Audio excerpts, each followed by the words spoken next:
Saya mengajak kita untuk bersama-sama membaca di dalam Mazmur 34 ayat 16 sampai dengan ayat yang ke-23. Firman Tuhan berkata, mata Tuhan tertuju kepada orang-orang benar, dan telinganya kepada teriak mereka minta tolong. Wajah Tuhan menentang orang-orang yang berbuat jahat, untuk melenyapkan ingatan kepada mereka dari muka bumi. Apabila orang-orang benar itu berseru-seru, maka Tuhan mendengar dan melepaskan mereka dari segala kesesakannya. Tuhan itu dekat kepada orang-orang yang patah hati, dan Ia menyelamatkan orang-orang yang remuk jiwanya. Kemalangan orang benar banyak, tetapi Tuhan melepaskan dia dari semuanya itu. Ia melindungi segala tulangnya, tidak satu pun yang patah. Kemalangan akan mematikan orang fasik, dan siapa yang membenci orang benar akan menanggung hukuman. Tuhan membebaskan jiwa hamba-hambanya, dan semua orang yang berlindung padanya tidak akan menanggung hukuman. Amin. Bapak Ibu Saudara yang dikasihi oleh Tuhan, ini adalah janji Tuhan bagi kita, orang-orang yang hidup takut akan Dia. Tuhan tahu bahwa di dalam kita menjalani kehidupan ini tidaklah mudah, ada banyak tantangan, ada banyak kesulitan, seperti yang dikatakan oleh pemazmur. Kemalangan orang benar banyak, tetapi Tuhan melepaskan dia dari semuanya itu. Bapak Ibu Saudara yang dikasihi oleh Tuhan, menjadi orang benar itu bukan berarti kita lepas dari kemalangan. Menjadi orang benar itu tidak selalu bahwa kita ada di posisi di atas terus. Terkadang kesialan, kesulitan, kesusahan itu bisa terjadi.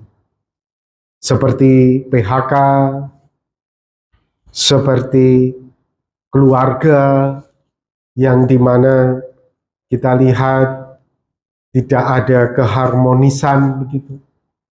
Saudara, menjadi benar itu bukan berarti perjalanan kita itu lurus. Hal yang sama itu juga dialami oleh Raja Daud, Bapak Ibu Saudara. Ada banyak kesulitan, ada banyak tantangan yang Tuhan izinkan terjadi di dalam kehidupan Raja Daud. Salah satunya adalah yang melatar belakangi Mazmur 34 ini. Saudara, apa yang menjadi latar belakang dari Mazmur 34 ini? Pada waktu itu Raja Saul mengejar Daud untuk membunuhnya. Karena Raja Saul tahu bahwa Tuhan telah memilih Daud untuk menggantikan dia menjadi raja. Dan Raja Saul tidak mau posisinya digantikan oleh Daud. Daud kemudian lari dari Keilah ke Gilat, dan Daud berharap dia mendapatkan perlindungan di Giat. Namun orang Giat mengenal Daud, bahwa Daud ini adalah sosok yang telah membunuh Goliat. Daud kemudian dibawa oleh orang-orang Giat di hadapan Raja Abimelek, dan kemudian Tuhan memberikan hikmat kepada Daud untuk bisa menghindari Raja Abimelek ini dengan cara Daud pura-pura menjadi gila. Tuhan yang kasih hikmat kepada Daud. Saudara, Daud menggores-goreskan lengannya itu di pintu gerbang kota. Kemudian air liurnya dia biarkan menetes di janggutnya, saudara. Dan kemudian Raja Abimelek ini melihat, inikah orang yang kau katakan Daud? Orang yang tidak waras? Kemudian Abimelek mengusir Daud. Dia tidak tahu bahwa yang di depannya itu betul-betul adalah Daud, saudara. Akhirnya Daud bisa bebas dan pindah ke Adulam. Pada waktu itu, Bapak Ibu Saudara, muncullah Mazmur ini, Mazmur 34. Di situ Daud berkomitmen untuk memuji Tuhan di setiap waktu. Dikatakan pada ayat 2 sampai ayat yang ketiga, aku hendak memuji Tuhan pada segala waktu. Puji-pujian kepadanya tetap di mulutku. Karena Tuhan, jiwaku bermegah. Biarlah orang-orang yang rendah hati mendengarnya dan bersuka cita. Bapak Ibu Saudara yang dikasihi oleh Tuhan, memang tidak mudah ya. Ketika kita ada di dalam kesulitan, kita tetap untuk memuji Tuhan. Kita tetap mengatakan bahwa Tuhan itu baik, bahwa Tuhan itu adil, bahwa Tuhan itu setia. Padahal sebetulnya realitanya kita melihat Tuhan itu tampak tidak setia. Tuhan itu tampak tidak adil. Tuhan itu tampak tidak penuh kasih. Namun Bapak Ibu Saudara, Alkitab mengajarkan bahwa kita harus senantiasa belajar untuk mengucap syukur, bukan hanya dalam kondisi ketika kita itu baik, tetapi harus di dalam kondisi dalam segala keadaan. Mungkin mouse-nya bisa dipasin lagi di PowerPoint-nya. Nah, di dalam 1 Tesalonika 5 ayat 16 sampai 18 di situ dikatakan bersukacitalah senantiasa. Tetaplah berdoa. Mengucap syukurlah dalam segala hal, sebab itulah yang dikehendaki Allah di dalam Kristus Yesus bagi kamu. Saudara, di situ dikatakan bersukacitalah. Artinya kita harus senantiasa mampu mengucap syukur kepada Allah. Pada ayat 18 di situ ditekankan. Kita harus belajar untuk mengucap syukur bahwa di dalam segala keadaan Tuhan sedang berbuat baik kepada saya. Bapak Ibu Saudara yang dikasihi oleh Tuhan, mari kita coba untuk lakukan itu. Tuhan, terima kasih atas keadaan pekerjaanku. Tuhan, terima kasih atas keluargaku. Tuhan, terima kasih atas anak-anakku. Saudara, walaupun kadang mungkin kita melihat bahwa Tuhan itu sedang tidak baik-baik saja terhadap kita. Tapi Alkitab mengajarkan bahwa kita harus senantiasa mengucap syukur dalam segala hal.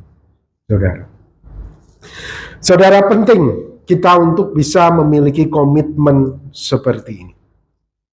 Kemudian pada Mazmur 34 ayat yang keempat kita bisa melihat Daud bukan hanya berkomitmen kepada dirinya sendiri untuk senantiasa mengucap syukur kepada Tuhan, tapi Daud juga mengajak orang untuk senantiasa mengucap syukur kepada Tuhan. Ayat 4 di situ dikatakan, muliakanlah Tuhan bersama-sama dengan aku.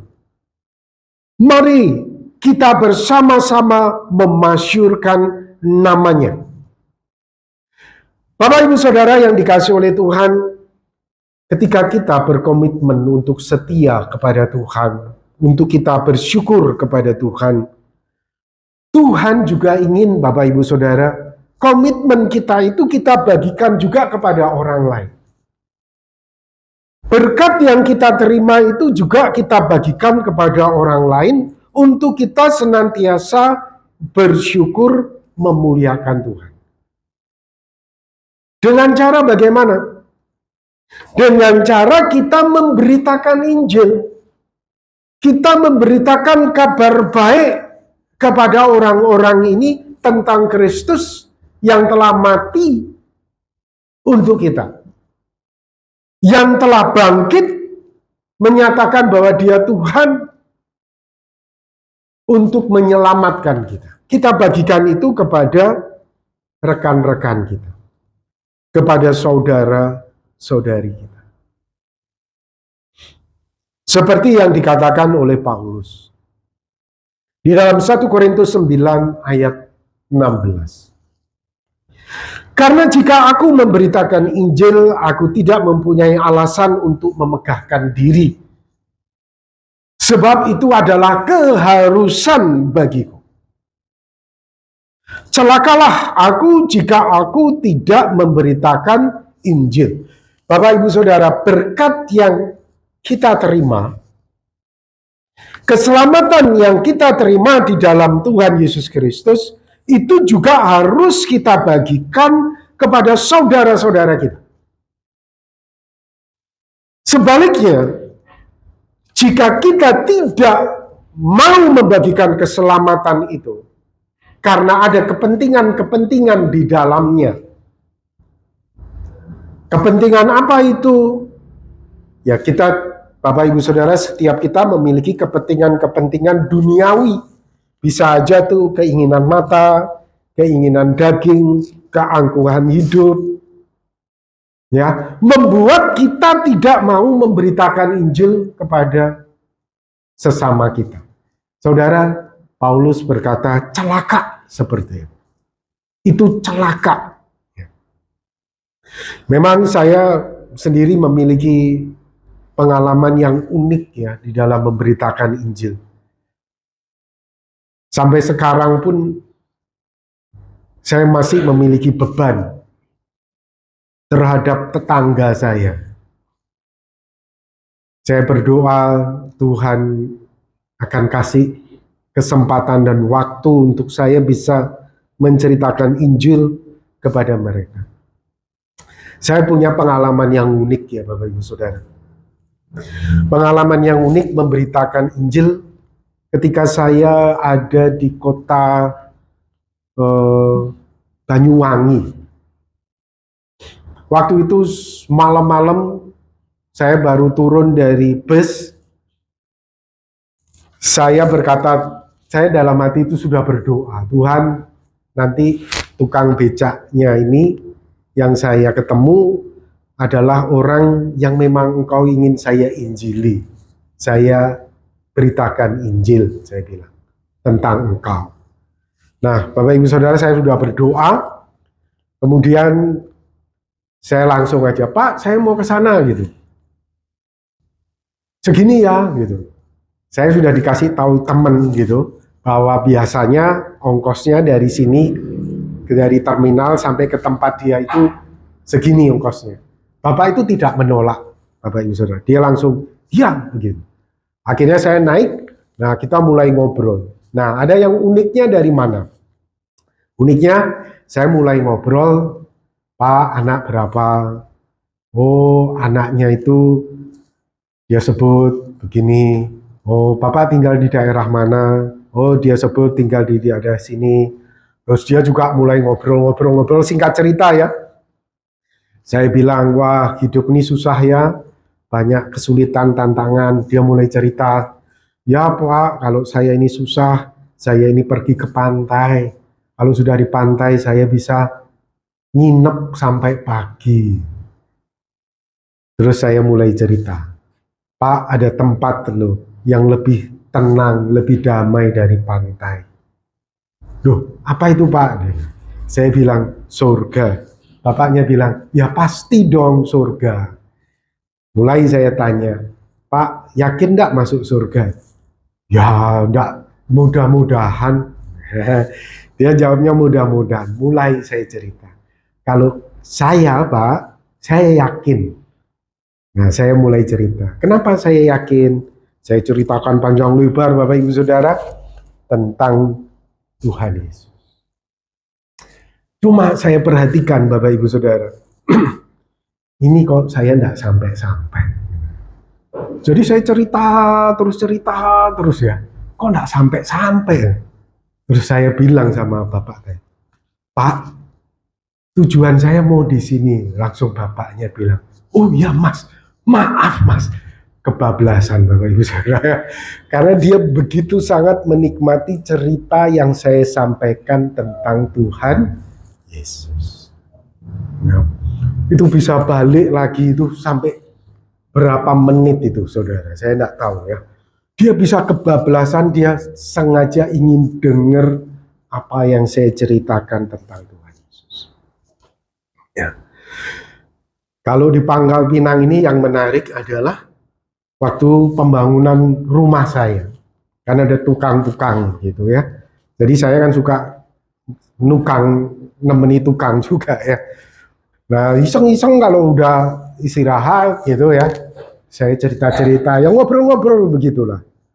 Nah, saudara, setelah cerita-cerita gitu, berapa hari, saya heran. Biasanya bapak ini tuh rajin untuk ini, Bapak Ibu Saudara ya. Kali ini kok nggak sembahyang lagi gitu. Saya tanya sama dia. Waduh, saudara, ternyata dia sudah mulai goyah. Nah, Bapak Ibu Saudara, dari ngobrol-ngobrol ini kita nggak maksa. Ya, sebetulnya kita nggak maksa. Kita hanya menceritakan aja tentang Tuhan Yesus kepada orang lain. Itu tanggung jawab kita, Bapak Ibu Saudara. Kalau seandainya kita sebagai orang tua berkata kepada anak, tolong pindahkan buku ini di kantor papa ya. Ini kita ngomong sama anak kita. Terus anak kita bilang, iya Pak, tapi buku kita enggak pindah-pindah. Kira-kira jengkel enggak kita sama anak kita? Ini anak bilang ya, tapi diperintah enggak jalan-jalan. Padahal cuma mindahin buku aja ke kantor. Saudara. Saudara, Tuhan Yesus itu memberikan perintah kepada kita. Bagaikan Bapak tadi, kita ini anaknya. Anakku, pergi, jadikan semua bangsa muridku. Ini perintah. Memberitakan Injil itu perintah. Nah, Bapak Ibu Saudara, gak heran kemudian Paulus berkata, celaka aku jika aku tidak memberitakan Injil. Saudara, seharusnya ucapan yang sama ini juga kita ucapkan seperti Paulus. Celaka jika aku ini tidak memberitakan Injil. Ya. Yang ketiga, Bapak Ibu Saudara, ini yang diberitakan oleh Daud. Daud memberitakan kebaikan Tuhan. Kalau kita memberitakan tentang Kristus Yesus yang telah menyelamatkan kita dari setan, dosa, dan maut. Kalau Daud, dia memberitakan tentang kebaikan Tuhan yang adalah Kristus itu sendiri pada zaman sekarang ini. Di dalam ayat 5 dan ayat yang ke-6 di situ dikatakan, aku telah mencari Tuhan, lalu ia menjawab aku, dan melepaskan aku dari segala kegentaranku. Tujukanlah pandanganmu kepadanya, maka mukamu akan berseri-seri, dan tidak akan malu tersipu-sipu. Orang yang tertindas ini berseru, dan Tuhan mendengar. Ia menyelamatkan dia dari segala kesesakannya. Malaikat Tuhan berkemah di sekeliling orang-orang yang takut akan dia, lalu meluputkan mereka. Kecaplah dan lihatlah betapa baiknya Tuhan itu. Berbahagialah orang yang berlindung padanya. Takutlah akan Tuhan, hai orang-orangnya, yang kudus, sebab tidak berkekurangan orang yang takut akan Dia.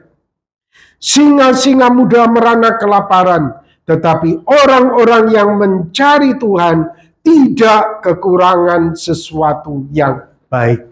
Bapak Ibu Saudara yang dikasihi oleh Tuhan, pada intinya berita baik apa itu yang harus kita beritakan? Tuhan Yesus yang telah membebaskan kita dari setan, dosa, dan maut. Tuhan Yesus yang telah melepaskan kita dari singa-singa yang digambarkan oleh Petrus yang keliling mencari mangsa untuk ditelannya. Kita ini, saudara, senantiasa berhadapan dengan kuasa kegelapan yang berusaha untuk menjatuhkan kita, menjauhkan kita dari Tuhan dengan cara menyerang pikiran kita, menyerang hati kita. Pikiran kita ini dibuat jahat. Pikiran kita itu dibuat negatif tentang kehidupan, tentang Tuhan, tentang lingkungan, tentang suami, tentang istri, tentang anak-anak. Membuat kita ini jauh dari Tuhan. Saudara, namun di dalam Yesus Kristus, ketika kita takut akan Dia, ketika kita mendekat kepada Dia, Dia melepaskan kita dari pikiran negatif itu, dari hati kita yang jahat itu. Kita dilepaskan di dalam Kristus Yesus, dan kita bagikan itu, kemenangan di dalam Yesus itu kepada sesama kita. Yang keempat, kemudian Daud bukan hanya memberitakan tentang kebaikan Tuhan, Daud juga mengajak orang untuk hidup di dalam kebenaran. Mari anak-anak, dengarlah aku, takut akan Tuhan akan kuajarkan kepadamu. Siapakah orang yang menyukai hidup, yang mengingini umur panjang untuk menikmati yang baik? Daud berkata, jagalah lidahmu terhadap yang jahat, dan bibirmu terhadap ucapan-ucapan yang menipu. Jauhilah yang jahat, lakukanlah yang baik, carilah perdamaian, dan berusahalah untuk mendapatkannya. Bapak Ibu Saudara, seringkali lidah itu membuat problem. Karena lidah, saudara, kita bisa membuat orang jauh dari Tuhan. Karena lidah, kita bisa membawa orang itu dekat kepada Tuhan. Karena lidah, orang itu bisa sakit hati terhadap kita. Karena lidah, saudara, kita itu bisa menyembuhkan orang yang sakit hati. Karena lidah. Kamu pakai lidahmu itu buat apa? Pakai lidahmu buat yang jahat? Pakai bibirmu untuk mengucapkan ucapan yang menipu? Itu justru akan mencelakakan dirimu sendiri. Saya ingat Bapak Ibu Saudara, satu hari saya main ke rumah saudara. Waktu itu saya di Surabaya. Nah, kebetulan tetangga itu anaknya usia kurang lebih 3-4 tahun ya. Lagi main di rumah saudara saya. Orang tuanya datang mau ngajak dia pulang karena sudah sore, anaknya harus mandi. Tapi anaknya nggak mau. Anaknya maunya tetap main di rumah saudaranya beserta dengan keponakan saya. Maunya main terus. Kemudian tetangga ini, saudara, tidak kehilangan akal. Dia punya cara untuk membuat anaknya ini pulang. Caranya bagaimana, Bapak Ibu Saudara? Caranya begini, saudara. Tetangga ini tunjuk saya dan berkata kepada anaknya, Om itu orang jahat loh. itu mau menculik kamu. Saudara, anak kecil tidak tahu apa-apa. Langsung lihat saya ketakutan. Langsung datang sama mamanya. Pulang. Apakah saya penjahat, saudara? Apakah saya mau menculik dia? Hati-hati sama lidah, saudara. Lidahmu itu bisa mencelakakan orang. Hati-hati dengan lidah. Dosamu itu besar. Hati-hati, saudara. Jagalah lidahmu terhadap yang jahat. Kalau kamu bisa menguasai lidah, maka kamu bisa menguasai seluruh tubuhmu, kata firman Tuhan. Semua dimulai dari lidahmu. Yang kelima, Bapak Ibu Saudara, Daud menekankan jaminan perlindungan bagi orang yang benar. Tadi kita sudah baca. Mata Tuhan tertuju kepada orang benar, telinganya kepada teriakan mereka minta tolong. Karena Daud mampu, Bapak Ibu Saudara, untuk mengucap syukur di dalam segala hal. Daud mampu juga untuk menjalankan hidupnya takut akan Tuhan. Daud mampu untuk mengajak orang kepada Tuhan. Orang-orang seperti ini, Daud yakin dia beroleh jaminan perlindungan. Mata Tuhan tertuju kepada orang benar dan teriakannya kepada mereka minta tolong. Wajah Tuhan menentang orang yang berbuat jahat untuk melenyapkan ingatan kepada mereka dari muka bumi. Apabila orang-orang benar itu berseru-seru, maka Tuhan menjawab dan melepaskan mereka dari segala kesesakannya. Tuhan itu dekat kepada orang-orang yang patah hati, dan ia menyelamatkan orang-orang yang remuk jiwa. Saudara, di tengah-tengah kesulitan pada waktu itu, Daud merasa dirinya sedang mengalami kemalangan.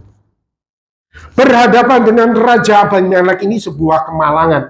Aku berharap dapat perlindungan, justru sekarang aku ketangkep ini.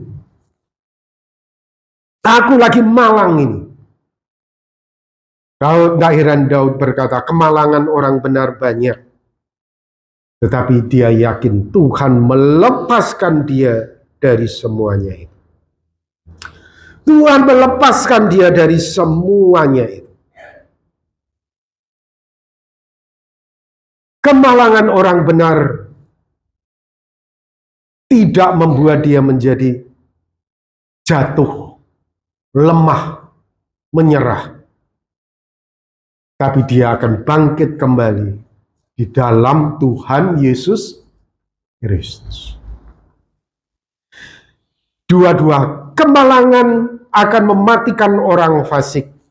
Siapa membenci orang benar akan menanggung hukuman. Tuhan membebaskan jiwa hamba-hambanya, dan semua orang yang berlindung padanya tidak akan menanggung hukuman. Bapak Ibu Saudara yang dikasihi oleh Tuhan, ini adalah jaminan yang Tuhan berikan bagi orang-orang benar, yaitu kita yang takut akan Dia. Mungkin di antara kita ada yang bertanya, Pak Robi, bagaimana dengan Tuhan Yesus? Seakan-akan Tuhan Yesus itu kan kalah di atas kayu salib.